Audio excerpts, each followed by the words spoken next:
Olá, meus seres, eu espero que todos bem aí desse ladinho, Prof. Sost, para a gente pensar no vestibular da FAG 2023, segunda edição. Segunda edição de 2023, faremos uma ótima prova. Se você assistiu às aulas anteriores, eu fiz 2022, 2021, outras edições aí no canal bem na bio, e aí você pode assistir também.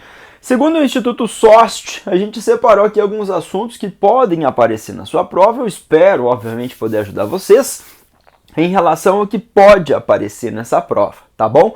Se você não é inscrito no canal ainda, inscreva-se. Se você gostar, deixa o seu like. Se você tiver dúvida, manda aí que o mais rápido o SOST responde vocês, tá? Qualquer coisa, tira um print da tela geral. Não coloquei ecologia aqui, porque eu vou falar da ecologia dentro de cada uma dessas coisas, porque a FAG às vezes vai cobrar essa questão de ecologia e pode ser associado a algumas condições. Mundo dos animais, edição última da prova, a última edição da prova, das 7 questões, tinham 2 que envolviam a ideia de embriologia de animais. E nas outras edições também, então a FAG vem numa crescente aí de colocar. Não sei se vai cair, porque às vezes eles mudam assim e falam, não, vamos cobrar 7 questões de botânica. Você fala, nossa, ano passado teve tipos de caule na prova. Você fala, ok, mas eu vou tentar imaginar que eles queiram aí que vocês manjem, saibam alguma coisa sobre os animais. Então, se eu olhar para esses seres maravilhosos, eu vou focar na ideia da embriologia, aquele desenvolvimento embrionário, segmentação, gastrulação, organogênese, comum na vida dos animais. Com exceção dos poríferos, que ficam ali ovo, mórula, blástula, nessa ideia de segmentação, nos outros animais nós teremos gastrulação. Lembra? Forma gástrula, formam os folhetos embrionários, lado direito, esquerdo, ventre, dorso. O futuro plano corporal do animal vai ser desenhado aí nessa tal de gastrulação. Se nós olharmos para a classificação em relação à quantidade de folhetos embrionários, os quinidários, as anêmonas, as águas-vivas, os recifinhos de corais, 2 folhetos embrionários são diblásticos ou diploblásticos. Tem a ectoderme e tem a endo. Falta mesoderme. O único grupo aí para a sua vida estudantil no ensino médio. Se nós olharmos para triblásticos ou triploblásticos, 3 folhetos embrionários. Temos a ecto, a meso e a endoderme. Então essa mesoderme é um 3º folheto embrionário. Se nós identificamos triblásticos ou triploblásticos, aquela sequência bem ampla, plateumintes, nemateumintes, e aí moluscos, anelídeos, artrópodes, equinodermos e cordados. Adoro biologia. Deixa essa biologia tocar seu coração, que ela é muito fofa. Mas eu sei que são muitos nomes, então vamos lembrar. Porífero não tem folheto.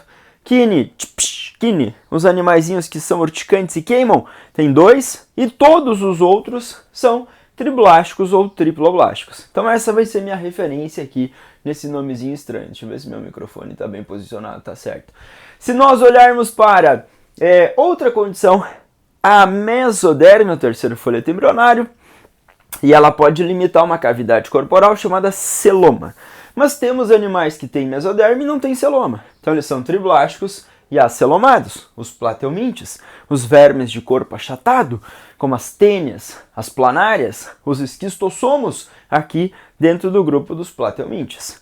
Temos os pseudocelomados, que têm um falso celoma, uma cavidade que de um lado é revestida pela meso, do outro lado é revestida pela endoderme. Ali dentro tem um fluido que na vida adulta do animal forma um esqueleto hidrostático. Nas lombrigas, por exemplo, que são nemateumintes, vermes cilíndricos, vermes em formas de fio. E aí os celomados possuem uma cavidade geral do corpo chamada celoma. É uma cavidade importante que aloja órgãos, abriga órgãos, permite esses órgãos crescerem e se desenvolverem, facilitou posteriormente segmentação corporal de animais, facilita a movimentação, foi assim uma grande aquisição evolutiva. Se nós olharmos para moluscos, lesmas, caracóis, polvos, lulas, são animais desse grande filo. Minhocas, sanguessugas, são animais do filo dos anelídeos.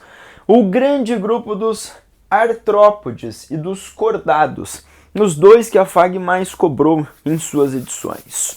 Dentro de artrópodes, insetos, aracnídeos, crustáceos, equinodermos, que foi questão da penúltima. Equinodermos, apareceu lá, equinodermos, penúltima, você vai falar, caraca, estrela do mar, lírio do mar, pepino do mar. Lembrar da interação entre os equinodermos e cordados em relação ao destino do blastóporo. Os animais bilatérios, ou seja, que têm simetria bilateral, desde plateumintes até os cordados, eles são bilatérios. Nós podemos dividi-los em protostomados e deuterostomados, ou seja, os protostômios, plateumintes, nematelmintes, moluscos, anelídeos, artrópodes, e deuterostômios, equinodermos e cordados. Então, nesses que têm simetria bilateral, nessa separação, protostômios, deuterostômios. Lembrando que protostômio é um animal que o blastóporo, aquela abertura do intestino primitivo ou arquêntero, que aparece lá na gastro, lá, dá origem à boca, e nos deuterostômios, esse blastóporo origina o ânus do animal. Então teremos essa referência. Dentro dos cordados, todos eles terão notocorda, tubo nervoso dorsal, fendas branquiais ou faringianas em algum estágio de vida. E aí você tem aqueles peixes, anfíbios, répteis, aves, mamíferos, que são vertebrados gnatostomados, que têm a mandíbula. Existem vertebrados agnatos, como lampreias e peixes-bruxa, que não apresentam mandíbula. Mas os gnatostomados têm mandíbula, e essa mandíbula foi essencial para morder, carregar filhote, revirar fundos oceânicos. Então foi uma grande também aquisição evolutiva a estrutura chamada mandíbula nos vertebrados gnatostomados, peixes, anfíbios, répteis, aves e mamíferos. A FAG pode cobrar uma comparação em relação a esses três sistemas que podem existir na vida dos animais. Não são todos os animais. Por exemplo, circulação. Vai lá, pega aí no seu telencéfalo altamente desenvolvido, circulação. Existe circulação aberta e fechada. Nos moluscos, a circulação é aberta, com exceção do cefalópode, uma classe filomolusca, classe dos cefalópodes, polvos e lulas com circulação fechada. Anelídeos com circulação fechada, artrópodes com circulação aberta. E aí nos vertebrados a gente vai ver marcadamente aí a circulação fechada. Coração com 2 cavidades nos peixes, 3 cavidades nos anfíbios, 3 ou 4 nos répteis, aves e mamíferos com 4 cavidades no coração. Então a gente pode fazer uma comparação. Na respiração, pode, obviamente, ser pela superfície corporal. Então, muitos desses animais têm respiração cutânea. Destaques aí para as minhocas, destaques aí para os sapinhos, que são anfíbios, que têm uma respiração cutânea. Lembrando que anfíbio também tem respiração branquial lá na larva girino. Lembrando que anfíbio também tem respiração pulmonar, já que é um vertebrado tetrápode. Foi explorar o ambiente terrestre e tem esse órgão chamado de pulmão. Se nós olharmos para a excreção, aqueles 3 resíduos, amônia, o mais tóxico, a ureia, uma toxicidade intermediária, e o ácido úrico menos tóxico. Quanto mais tóxico, mais água para eliminar. Então a gente vai ter uma adaptação aí aos ambientes em que eles vivem. Insetos excretam ácido úrico, répteis e aves também. Então excretar ácido úrico faz com que você precise de menos água para eliminar esse resíduo. Amônia, excretada por peixes ósseos e a maioria dos invertebrados. Então, vivendo no ambiente aquático, muita água circulando ali, sai facilmente. A ureia, excretada por peixes cartilaginosos como o tubarão, em anfíbios adultos e em nós, mamíferos. Então esse é o arrastão que o SOST fez aí dentro do grupo dos animais. Como eu falei, estou indo por um chute estatístico sostinizístico do que pode ser cobrado de vocês. Aponta para eles. Se você tiver dúvida, manda. O mais rápido o SOST responde você. Coloquei aqui numa outra intervenção, fungos. Vai falar, professor, mas quase na FAG nunca cobrou. Então, tô naquela surpresinha. Vai que a galera acordou assim, falando, nossa, O mundo inteiro tá falando de fungos aí por causa de séries, por causa da alimentação, por causa da preocupação. Fungos extremamente resistentes, doenças. Então, bora. Se eu olhar para fungo, para muitos seres estudantes de biologia, ele seria uma transição aí entre os animais e as plantas. Ou seria um grupo de seres que teriam características que lembram animais, porque eles são heterotróficos, e também porque lembram plantinhas, porque tem parede celular. Só que a parede celular presente na célula vegetal é feita principalmente daquele polissacarídeo chamado celulose. Enquanto a parede celular dos funguinhos é feita de um outro polissacarídeo chamado quitina. Então cuidado com essas diferenciações. Quitina é um polissacarídeo presente na parede celular dos fungos.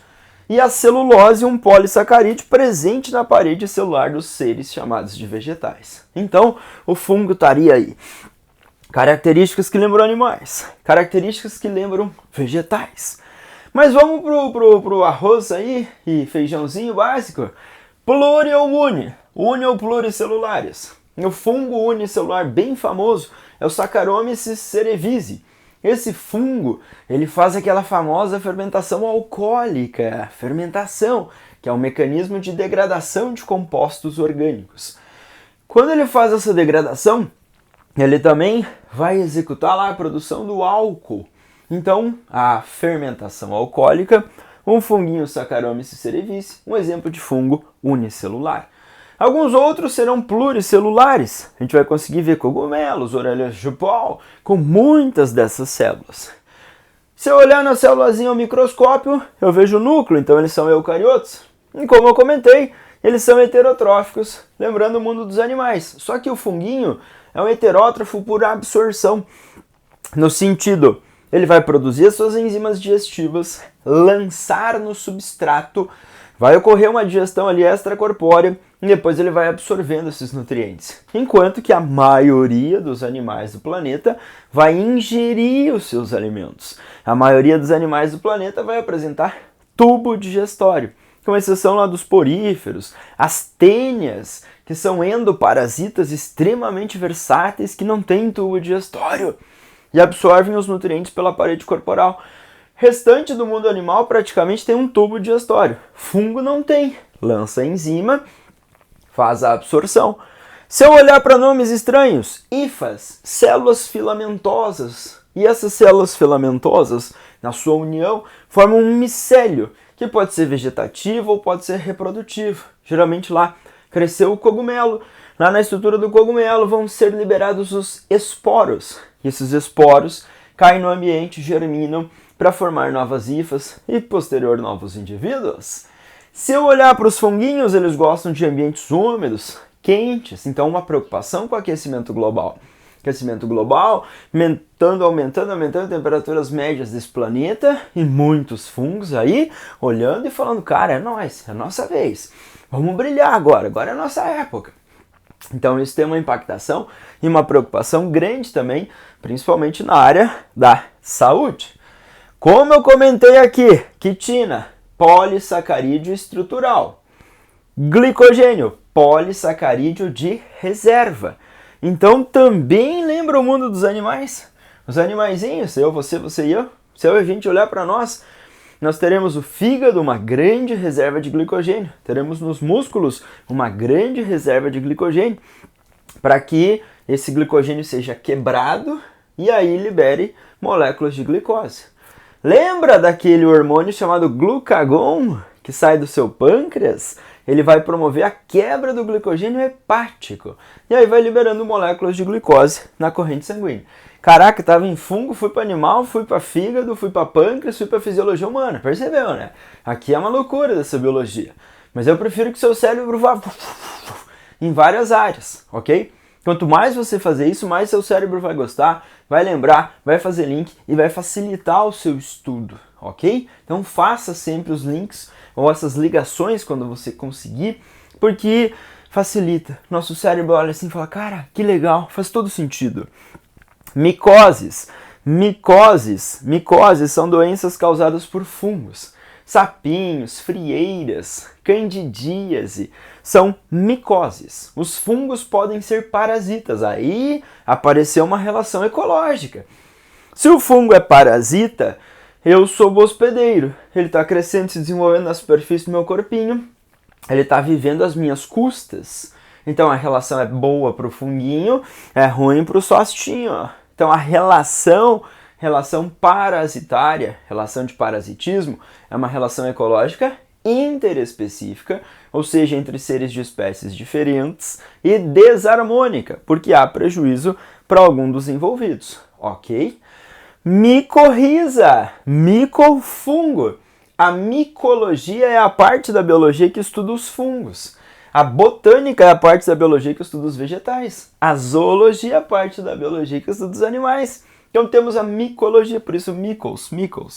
Micorriza, mico é fungo, rizo é raiz. Se eu quebrar isso aqui é raiz.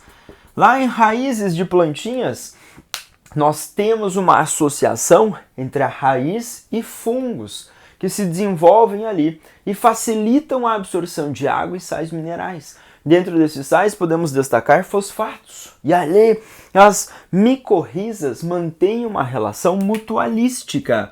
Positivo para o funguinho, positivo para a raiz. Micose, positivo para o funguinho, negativo para o sostinho. Então a relação é desarmônica.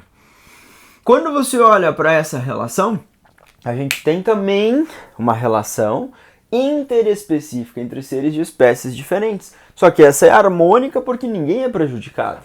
E aí você tem o quê? Você tem um mutualismo, aquela relação íntima entre os seres, de uma interdependência. Assim como nos líquens. No líquen, você também tem uma associação mutualística que pode ser entre algas, cianobactérias e fungos. Percebeu que o fungo está participando também? Alga, cianobactéria e fungo. E aí a relação é positiva para o fungo, é positivo para a alga ou para a cianobactéria. E tem uma íntima relação. Os líquens liberam fragmentos chamados sorédios. E esses sorédios grudam ali, crescendo e desenvolvendo.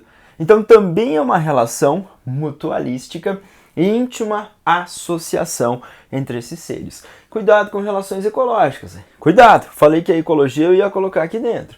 E você não vai esquecer que fungos também podem ser decompositores nas cadeias alimentares. Aquela historinha lá, tem o milho, aí tem o pássaro que come o grão de milho, aí tem a serpente que come o pássaro. Eles morreram. Vêm os decompositores e degradam os compostos, devolvem ali compostos inorgânicos para os solos, e aí a gente consegue ver a reciclagem da matéria. Então bactérias e fungos também atuam como decompositores, tá bom? Mundo das plantas. O mundo das plantas nessa relação ecológica atua como produtor.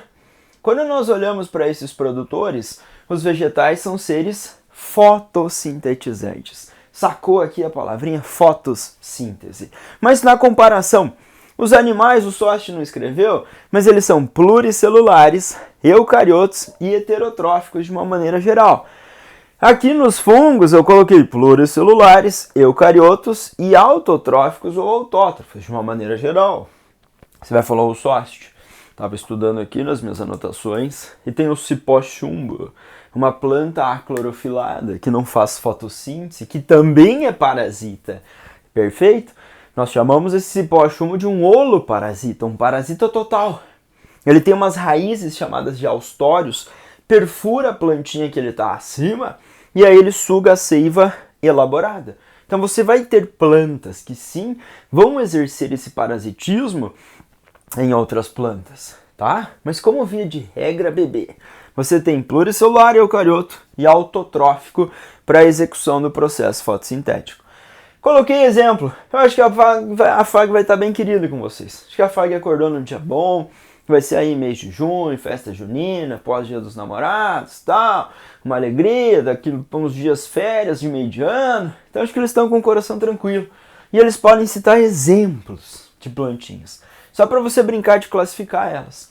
Se nós olharmos para as musgos são briófitas. Briófitas são plantas de pequeno porte. Tem rizóide, cauloide, filóide. Não tem vasos condutores de seiva. dependem de água para fecundação. As pteridófitas são plantas já de maior porte, têm raízes, caules, folhas, têm vasos condutores de seiva. Então já atingiram um tamanho maior em comparação com musguinhos. As samambaias são exemplos mais clássicos de pteridófitas e também dependem de água para fecundação. Para o anterozoide nadar até a oosfera para garantir a fecundação. As duas nós podemos chamar de criptógamas. Criptos oculto, gamia união. Não tem uma estrutura de reprodução visível marcante. Para baixo, gímenos e angiospermas. Os pinheiros são gimnospermas. Nesses seres, nós conseguimos ver estróbilos. Nas angiospermas, nós podemos ver flores, então estruturas de reprodução visível. Aí nós chamamos de fanerógamas. Você vai lembrar que o pinheirinho é um magímeno e o esperma significa semente. Uma semente nua famosa aqui no nosso estado é o nosso querido amigo pinhão. Não só no Paraná, no sul do Brasil, em algumas regiões de maior altitude no sudeste, nós vamos encontrar a famosa Araucária angustifolia, o nome científico do pinheiro do Paraná. Na bandeira do estado do Paraná tem um raminho bonito lá de Araucária angustifolia e também de Ilex paraguariensis, erva mate. Então teremos aqui e aqui representantes. Eu citei um representante, a orquídea. A orquídea é muito bonita, aí as floriculturas, nós gostamos de visualizar esses seres. As orquídeas são angiospermas e do grande grupo das monocotiledôneas. Lembra que você pode fazer aquela separação de angiosperma? Monocotiledônia e eudicotiledônia. Eudicotiledônia. Olhar para a raiz, ver raiz fasciculada ou em cabeleira. Mono. Raiz axial ou pivotante. Dico. Folhas com nervuras paralelas. Mono. Com nervuras reticuladas, ramificadas, em forma de rede. Nós olhamos para as dico. Flores trímeras, com 3 pétalas, sépalas, tudo múltiplo de 3. Mono. Flores tetrâmeras ou pentâmeras. Dico ou eudicotiledôneas. Então nós podemos fazer aquela brincadeirinha de classificar. Vai que a FAG está no diabão, porque na última edição, FAG, cobrar tipos de caule. Aí vocês exigiram mesmo da galera, tá? Então eu acho que eles vão estar num dia mais legal em relação a essa ideia de botânica e de você classificar aí os principais grupos. Ah, eles perguntaram quem tem semente. Gimnospermas e angiospermas. Quando nós olhamos para a estrutura do fruto, o fruto protege a semente. É uma coisa típica das angiospermas. O ovário desenvolvido da flor forma o fruto. E o óvulo forma a semente. Então aqui, nas gímenos, nós temos o óvulo desenvolvendo e formando a semente, sem fruto. No pinhão é a semente desses pinheirinhos. Se eu olhar para as angiospermas, o óvulo se desenvolve e forma a semente, e o ovário se desenvolve e forma fruto. Teremos aqui uma visão legal. E aqui, se a prova cobrar comparação, ou mesmo relação ecológica. Deixa eu voltar um pouquinho, estava lembrando da orquídea. E a orquídea é uma epífita. É uma plantinha que vive acima de outra. Isso é uma relação de inquilinismo, em que um ser usa o outro como moradia. Mas a relação é positiva para a orquídea e é indiferente para outra plantinha que ela está acima. Então, é uma relação interespecífica entre seres de espécies diferentes. Na Mata Atlântica, várias orquídeas, bromélias em cima das outras plantinhas bem fofinhas lá, sem parasitar. Então, ela é uma epífita, uma inquilina, uma relação interespecífica, harmônica, em que você não tem prejuízo para os indivíduos, tá? E fotos. Fotos, luz, síntese e construção. Ah, professor, a prova falou que a fotossíntese é a respiração das plantas. Não, né? Não, né? Respiração é degradar composto orgânico. Fotossíntese é construir composto orgânico. Então, aquela molécula de glicose famosa aí na sua vida estudantil. A glicose é desmontada na respiração celular aeróbica, que ocorre em 3 etapas: glicólise, ciclo de Krebs, fosforilação oxidativa. A primeira etapa, a glicólise, fora das mitocôndrias. As outras duas, a etapa chamada de ciclo de Krebs e fosforilação oxidativa, lá, ou a cadeia respiratória, aí ocorre no interior das mitocôndrias. Os cloroplastos realizam fotossíntese. 2 fases: fase clara ou fotoquímica, que depende de luz, e fase escura ou química, que não depende de luz. A fase clara da fotossíntese ocorrendo nos tilacoides, e a escura naquela matriz gelatinosa chamada estroma. Então a fotossíntese é um mecanismo de produção de compostos orgânicos. Algas podem realizar, plantas, seres eucariotos que têm cloroplastos. Bactérias, cianobactérias, podem realizar fotossíntese, ok, mas não tem cloroplasto. Não tem, são procariotos, tá? Mas e as plantas? Produzem os compostos orgânicos e também degradam. Produz na fotossíntese e degrada na respiração. Os animais não conseguem fazer isso, a produção. Os animais não conseguem fazer a produção. Os fungos não conseguem fazer a produção. Por isso são chamados de heterótrofos ou heterotróficos. Nós vamos precisar buscar, ingerir ou degradar ali no ambiente, que nem o funguinho faz, e absorver esse composto orgânico. Tá, gente? Mas sócio, eu tenho mitocôndrias? Perfeito. Funguinhos têm mitocôndrias? Sim. Mas você falou que o Saccharomyces cerevisiae faz fermentação. Perfeito. Ele é um fungo que nós chamamos de facultativo em relação à presença ou não de oxigênio. Tem oxigênio? Vai manter respiração aeróbica e vai ter mitocôndria trabalhando lá. Não tem oxigênio? Partiu fazer fermentação alcoólica aqui, tá? Então eu precisei comparar esses 3 grupos. Eu viajei na ecologia, eu viajei na parte de biologia celular também com vocês, em relação a algumas funções biológicas importantes sobre esses assuntos, tá? Como eu falei, sempre tenta buscar o máximo de informação aí, fazer as associações, seu cérebro vai gostar, seu rendimento vai melhorar e o mais rápido possível você vai atingir o seu objetivo de ser aprovado. Genética! Ô Fag, olha pra nós aqui, genética, Fag. Faz alguns dias que você não põe aí nas suas edições genética, eu tô arriscando. Genética. Coloquei 2 situações dentro de um heredograma. Deixa eu só ver se minha câmera está posicionada aqui bem, que sou eu e eu mesmo aqui, então está posicionada ainda. Se eu olhar para essa relação genética, ele te deu um heredograma, e eu coloquei aqui duas heranças. Só que uma herança é recessiva ligada ao sexo. E a outra herança é autossômica recessiva. Então eu preciso lembrar de algumas coisas. Por exemplo, indivíduos do sexo masculino, indivíduos do sexo feminino, isso aqui indica o cruzamento entre eles. E aí você tem aqui uma geração 1, aqui geração 2. Geralmente a gente representa em números romanos a geração aqui, ok? E aí, o indivíduo 1, 2. Qual é o genótipo desses indivíduos? Se o heredograma for relacionado ao daltonismo. No daltonismo, você tem uma herança recessiva ligada ao sexo. Então, os genes estarão no cromossomo X e não terão correspondência em Y, ok? Os genes estarão em X sem correspondência em Y.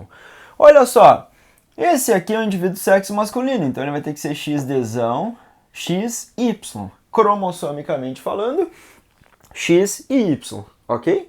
Aí o sócio colocou o Dzão para representar que esse indivíduo tem uma versão do alelo normal para o daltonismo. Indivíduo do sexo feminino, X e X. Então, cromossomicamente, 2X. Eu coloquei aqui Dzão, Dzinho, Dzão porque manifesta o fenótipo normal, e Dzinho porque ela deve ser portadora, ou seja, ela carrega um Dzinho no seu cromossomo X. Como que você sabe, sócio? Ela tem que transmitir esse para esse indivíduo afetado aqui, ó, XDzinho Y. Então esse indivíduo 3 aqui é daltônico, se eu pensar nesse heredograma, ok? E aí, Soste, existem mais homens afetados pelo daltonismo do que mulheres, porque apenas um cromossomo X com alelo Dzinho é suficiente.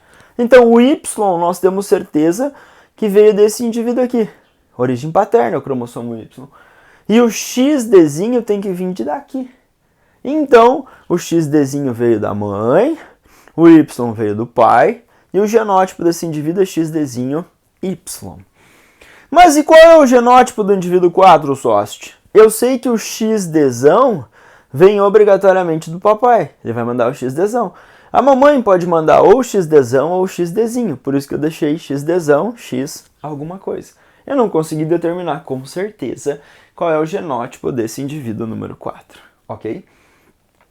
Daltonismo, hemofilia, distrofia muscular de Duchenne são heranças recessivas ligadas ao cromossomo X. Gene X sem correspondência em Y. Beleza? Então, muito cuidado. Professor, a prova falou no sábado à tarde, que uma mulher daltônica, qual que vai ser o genótipo de mulheres daltônicas? O genótipo vai ser XDzinho, XDzinho. Esse é o genótipo. E aí, uma mulher daltônica tem 100% dos filhos meninos daltônicos. Perfeito? Porque o Y vem do pai e a mamãe obrigatoriamente envia o XDzinho.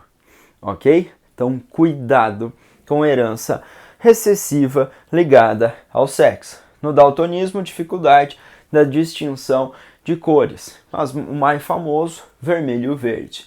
Na hemofilia, dificuldade na cascata de coagulação sanguínea.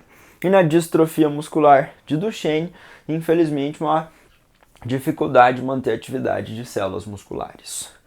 Quando nós olhamos para uma herança autossômica, os genes, os seus alelos, estarão num dos 22 pares autossômicos, aqueles que são comuns aos indivíduos dos dois sexos.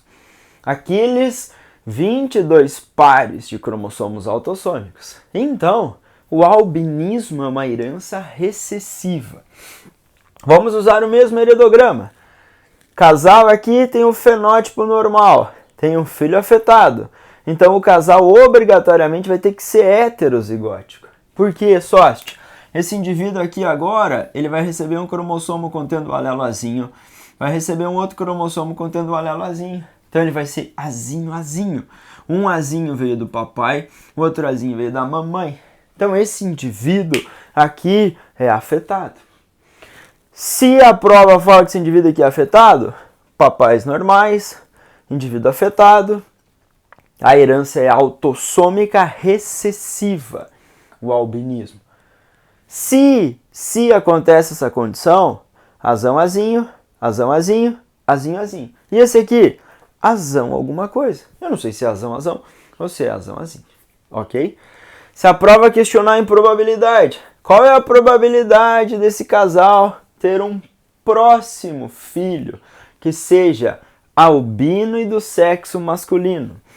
Para ser albino, você ia ter que cruzar lá azão, azinho com azão, azinho. Para dar azinho, azinho, é uma chance em 4.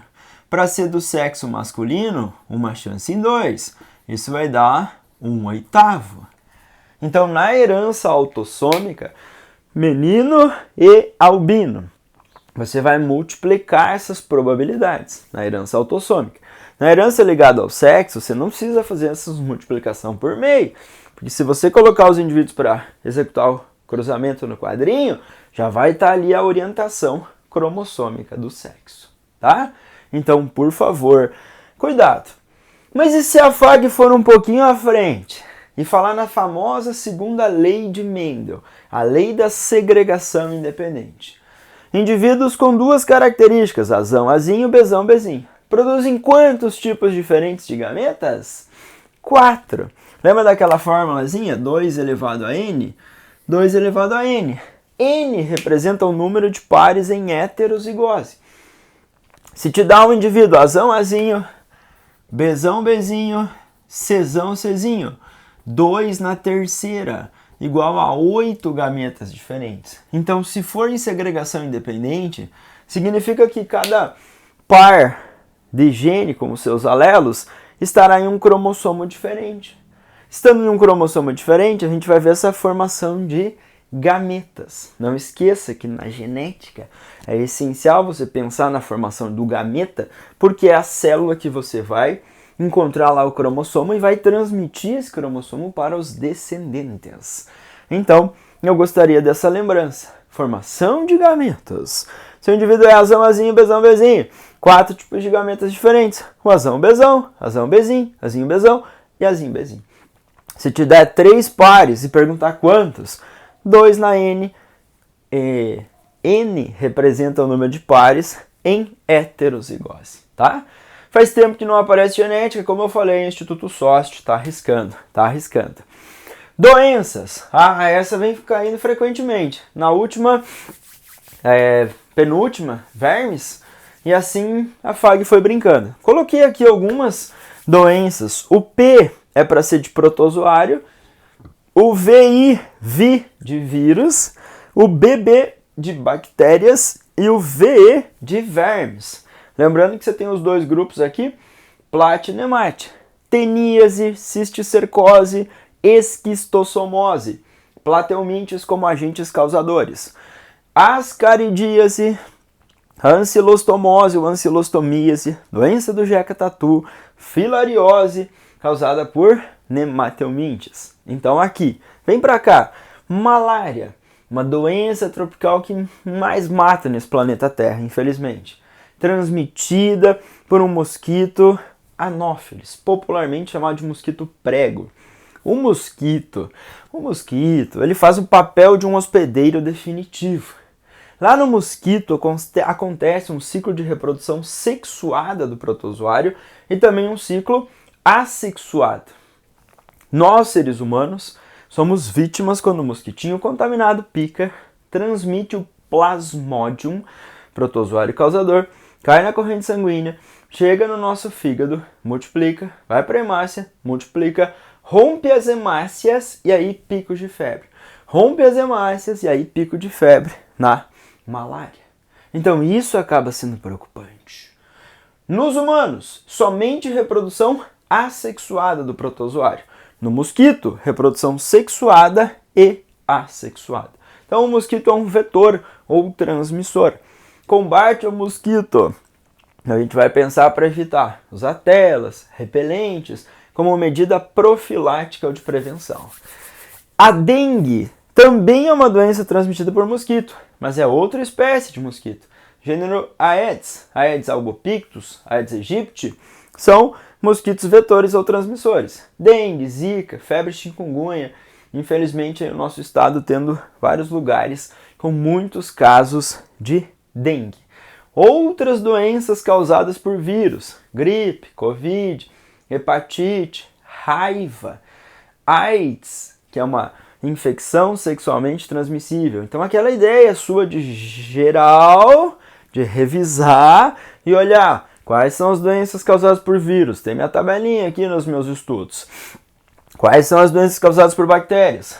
Tuberculose, difteria, tétano, coqueluche, ISTs preocupantes, sífilis, gonorreia, são bacterioses, são doenças causadas por bactérias. E aí essas bacterioses são combatidos com substâncias químicas chamadas de antibióticos. Os antibióticos podem afetar a síntese de proteína das bactérias. Os antibióticos podem afetar a duplicação do DNA das bactérias, torná-las fragilizadas. E aí, o nosso sistema imune tem uma chance aí de combater esses seres estranhos. Tuberculose, transmissão, tosse, secreções. Temos a marquinha no braço da vacina. Fomos vacinados, tivemos uma reação ali com a marquinha e essa vacina BCG. Já que estamos falando em vacina, não esqueça que nas vacinas existem os antígenos. O antígeno é aquilo que é estranho, foi introduzido em você, as células de defesa vão reconhecer, vão aprender que aquilo é estranho e vão produzir anticorpos, que são proteínas de defesa, e também as famosas células de memória. Quando de verdade entrar a bactéria, ou o vírus, o ser estranho, o nosso organismo vai lembrar daquilo e vai rapidamente se defender.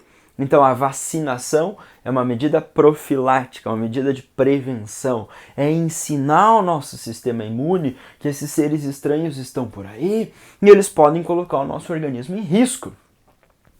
As vacinas da Covid-19, vacina da Pfizer, AstraZeneca, elas revolucionaram o mundo porque eram vacinas de DNA ou de RNA. Então tinha uma informação genética lá, e essa informação foi introduzida nas nossas células, e as nossas células passaram a produzir as proteínas do vírus causador da Covid, que funcionavam como antígenos. E aí o nosso organismo não precisou entrar em contato com o vírus inteiro, só com aquelas proteínas que eram antigênicas, que funcionavam como potentes antígenos. E aí o nosso sistema imune olhou para aquilo, reconheceu e falou, caraca, quando o vírus de verdade entrar, nosso organismo vai lembrar e vai se defender. Tem um vírus que é de RNA, vírus de RNA, tipo o HIV. E esse vírus tem uma enzima chamada transcriptase reversa, que usa o RNA como modelo para produzir um DNA. Então, existem medicamentos chamados de antirretrovirais, por exemplo, para combater o HIV, que afetam essa atividade da enzima transcriptase reversa, tá? Eu falei em bactéria, daí eu fui para vacina, daí eu fui para proteção, e aí eu fui para essa relação toda. Meu cérebro tá fervilhando aqui. Filariose ou elefantíase também é transmitida pela picada de um mosquito, aquele mosquito do gênero Culex. Pica, transmite as microfilárias, crescem, formam vermes adultos que obstruem o sistema linfático. E aí a gente tem edemas e inchaços dos membros. Então, transmissão mosquito, transmissão por contatos ou secreções. Cuidado com isso em doenças, tá? Se for de vírus, se for de bactéria, se for de protozoário. Doença de Chagas, protozoário causador. Amebíase, giardíase, protozoário causador. Leishmaniose, protozoário causador. Na leishmaniose temos mosquitinhos, os flebótomos, lutsomia, que fazem transmissão também das leishmanias. Então, estaremos nesse grande grupo aqui, tá? Fisiologia dos humanos, coloquei circulação e sangue e uma ideia de seleção natural para você. Se nós olharmos para os humanos, faz tempo também que a FAG não está dando aquela ênfase maravilhosa à fisiologia dos humanos. Se nós olharmos para essa fisiologia dos humanos, coloquei aqui sangue venoso, o sangue pobre em oxigênio e que tem uma maior quantidade de gás carbônico ali. Sangue arterial, um sangue rico em oxigênio, menos gás carbônico. Se a prova citar coração, 4 grandes vasos, 4 câmaras, onde chegam ou saem 4 grandes vasos. Coração tetracavitário, átrio direito, ventrículo direito. No átrio direito, no ventrículo direito, nas artérias pulmonares e na veia cava circula sangue venoso. Mas o Sochi fala que ele não quer que você decore nada. Faz associação. Coração tem 4 cavidades ou câmaras. Ok? Câmaras superiores átrios. Átrio direito chega sangue venoso através das veias cavas. Átrio esquerdo chega sangue arterial através das veias pulmonares. Veia chega no coração. As veias trazem sangue para o coração. Lado direito, venoso, esquerdo, arterial. Do átrio direito vai para o ventrículo direito, sangue venoso. Sai pela tronco pulmonar e as artérias pulmonares levam o sangue até os pulmões. Lá vai ocorrer a hematose ou troca gasosa. Veia pulmonar chega no átrio esquerdo, passa para o ventrículo esquerdo, sai pela artéria aorta e vai para todo o nosso corpinho. 4 cavidades no coração, 4 grandes vasos, 2 que chegam.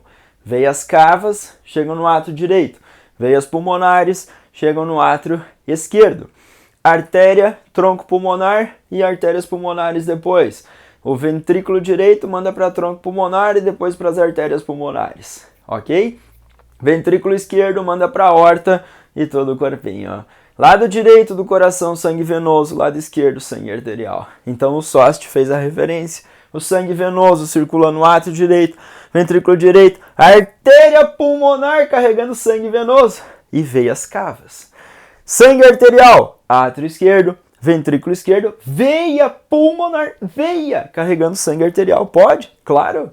E a artéria aorta carregando sangue arterial para todo o corpo. Então teríamos essa referência. No nosso sangue nós temos uma parte líquida chamada plasma. E nós temos uma parte sólida formada pelos elementos figurados do sangue. Dos elementos você tem hemácias, plaquetas e leucócitos. Vai que a FAG fala que você tem um indivíduo lá que está com dificuldade em relação a transporte de oxigênio. Te deu um exame de sangue, lá um hemograma, falou que o indivíduo tinha dificuldade em fazer transporte de oxigênio. Menos hemácias, menos hemácias. Geralmente temos de 4,5 a 5,5 milhões de hemácias por milímetro cúbico de sangue. Se tiver menos, vai transportar menos oxigênio. Menos oxigênio, menos produção de ATP. Respiração aeróbica nas nossas células produzindo ATP. Menor atividade, cansaço, mal-estar, uma fraqueza. Por causa de menos oxigênio fluindo. Plaquetas, entre 250, ou 150, 250 e 500 mil. E aí, Sost? Plaquetopenia, redução das plaquetas. Dificuldade na coagulação sanguínea, então posso ter hemorragias mais frequentes. As plaquetas são fragmentos celulares que atuam na cascata de coagulação sanguínea. Hemácias ou leucócitos. Leucócitos ou glóbulos brancos, foi isso que eu falei. Hemácias ou glóbulos vermelhos. Hemácias ou glóbulos vermelhos, foi isso que eu falei. Hemácias ou glóbulos vermelhos. Leucócitos ou glóbulos brancos. Leuco, branco, citocélula. Quando você olha para essas células brancas do sangue, a gente vai ver a ação de defesa ou proteção. Então, temos aí de 5 a 10 mil e elas vão funcionar como um exército de proteção contra os antígenos. Os anticorpos são produzidos pelos plasmócitos que surgem dos linfócitos B. O linfócito B vai ser sensibilizado pelos antígenos, vai se diferenciar em plasmócito e aí vai produzir e liberar os anticorpos. Então, sangue, defesa. Sangue, transporte O2 e CO2. Cascata de coagulação sanguínea. Teremos essa lembrança em relação a essa quantidade de componentes do sangue, elementos figurados. Não esquece da influência da altitude. Se a gente saiu de um lugar próximo ao nível do mar, extrapolamos 3, 4 mil metros de altitude, vamos sentir efeitos da falta de oxigênio, redução da capacidade de pegar esse oxigênio. E aí os nossos rins vão perceber isso. Vão liberar uma substância chamada eritropoetina, que vai atuar na medula óssea vermelha e vai aumentar a produção das hemácias. Então essa altitude vai influenciar, ok? Para encerrar o blocão, FAG 2023-2, versão para você ser futuro acadêmico, para você realizar o seu sonho aí de ir para essa instituição universitária. Talvez uma evolução, talvez. Às vezes a prova cobrou lá especiação, formação de novas espécies, o isolamento reprodutivo de populações, indivíduos da população. Aí separou essa população. Pode ter uma barreira geográfica, um rio, uma cordilheira, separou. Os indivíduos ficaram de um lado aqui, outro do lado aqui. Esses aqui cruzam entre si, esses outros entre si. E com o tempo eles tornam espécies diferentes. Então, uma população só, separou a população, depois elas cruzaram, sofreram mutação e seleção. Com o passar do tempo, espécies diferentes. Um fenômeno chamado especiação. Não esqueça, por favor, da ação da seleção natural. Para ocorrer a seleção natural, é essencial variabilidade genética na população. Eu chamei a população de A1, A1, A1, A2, A2, A2. Os genótipos aqui da população. Os indivíduos com variabilidade genética. A seleção natural está atuando. Como que eu sei isso, acha? Reduziu variabilidade, meu anjo. Aqui você tinha alelo A1, A1, A1. Cadê os A1? O A1 não é adaptado. Então a seleção natural atuou E aí, a adaptação, esses indivíduos A2 são adaptados a esse novo ambiente. Então, a seleção natural reduz variabilidade genética da população. Da onde veio essa variabilidade genética? Da mutação, que cria os novos alelos, e da recombinação, o crossing over, a segregação, que mistura os alelos na formação dos gametas. E aí uma população que tem reprodução sexuada, ela tem uma maior variabilidade genética. E essa variabilidade genética, ela vai ser reduzida pela ação da seleção natural. E aí a gente vai ver a adaptação da população a esse ambiente. Não esqueça, usei o antibiótico para combater as bactérias. O antibiótico é um agente seletivo. O antibiótico elimina as bactérias não resistentes e mantém as resistentes. E essas resistentes vão se multiplicar, se multiplicar, se multiplicar. Isso é um tipo de seleção natural chamado de direcional. Você mantém um dos fenótipos e elimina o outro. Tem aquela seleção chamada de estabilizadora, que mantém o fenótipo intermediário.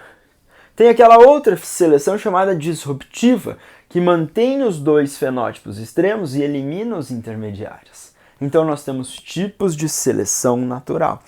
Mas a seleção natural atua fazendo o quê? Reduzindo a variabilidade genética da população. As mutações ocorrem ao acaso.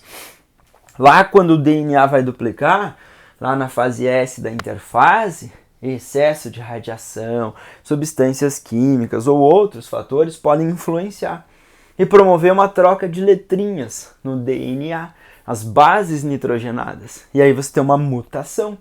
E essa mutação pode ser transmitida às células filhas. E essa mutação pode ser vantajosa, como ela pode ser desvantajosa. A mutação só vai ser transmitida ao descendente se ela também ocorrer na célula reprodutiva. Se ela ocorrer apenas em células somáticas, células corporais não reprodutivas, essa mutação não é transmitida. Então, por favor, lembre dessas ações para evolução. Então eu passei por evolução, por fisiologia humana, por doenças, por genética, grupos de plantas, animais, coloquei uma biologia celular e uma ecologia com tudo isso. Tá bom? Eu espero ter ajudado vocês, espero ter ajudado todos vocês. Espero que as 7 questões lá a gente faça e gabarite as 7, ok? Qualquer dúvida, mande aí o mais rápido, só te responde você. Se você gostou, deixe seu like, inscreva-se no canal, deixe suas observações para melhor a informação chegar até vocês. Um abração, bons estudos e uma excelente prova da FAG 2023, versão 2, para você ser um futuro universitário. Tchau, tchau!